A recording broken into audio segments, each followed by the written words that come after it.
Imagine receiving a death threat, laughing it off, and going on with your life as if nothing happened. But days later, you start hearing strange whispers in your house, seeing shadows move, and feeling like someone is watching you.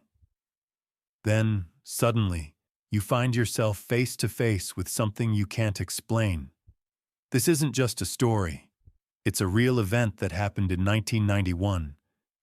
The man at the center of it all was Christopher Case. What really happened to him?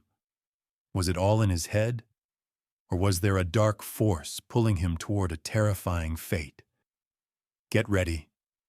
This story will stay with you for a long time.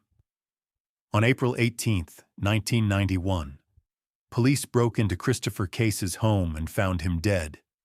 When the coroner examined the body, he concluded that Christopher had died of natural causes. But when his family and friends received the news and saw the medical report, they refused to believe it. They told police that something strange had been happening to Christopher over the past week. As investigators started questioning his loved ones, they uncovered one of the strangest and most mysterious cases to this day. At the beginning of 1991, Christopher was at the peak of his life. He was athletic, healthy, and well-liked by everyone around him. His relationship with his family and friends was great. At 35 years old, he landed a job in Seattle at a music company and decided to move there to advance his career.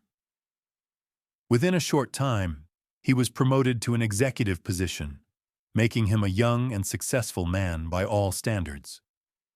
Despite his success, Christopher wasn't married. His friends often tried setting him up with women, but he always refused. He preferred staying home, listening to his favorite music, specifically classic Egyptian music. On April 11, 1991, Christopher traveled to San Francisco for a business trip. One night, he went out to dinner with some colleagues. During dinner, an acquaintance of theirs joined the table, bringing along a woman who lived nearby. This woman was about 20 years older than Christopher, but she took care of herself well and didn't look her age. As the night went on, she grew interested in Christopher. They started talking, and to Christopher's surprise, they discovered they both shared a love for classic Egyptian music. Finding someone else who appreciated this rare interest excited him. They talked for hours, but to Christopher, it was just an enjoyable conversation about music. Nothing more. However, the woman saw it differently. When dinner ended, she asked him to come over to her place. He politely declined, explaining that he had simply enjoyed their conversation. She insisted, trying to pressure him by saying they could listen to more music together, but he kept refusing until it became uncomfortable. Finally, he apologized and left the restaurant. That's when the woman's expression changed. She glared at him angrily and said in a chilling voice, "I'm a witch, and I'm going to curse you. You won't last a week before you're dead." Christopher didn't take her words seriously. He assumed she had been drinking and laughed it off. The next morning, he got ready to return to Seattle. As soon as he arrived, he called his close friend, Sam, and told her about what had happened in San Francisco. To him, it was just a strange and funny encounter. He wasn't scared. The first few days back home were normal, but on the night of April 13th, he started noticing odd things. As he was about to fall asleep, he heard whispering coming from the kitchen. He ignored it, thinking it was just his imagination. But then, a few moments later, the whispering came again, this time from the room next to him. He got up to check, but there was nothing there.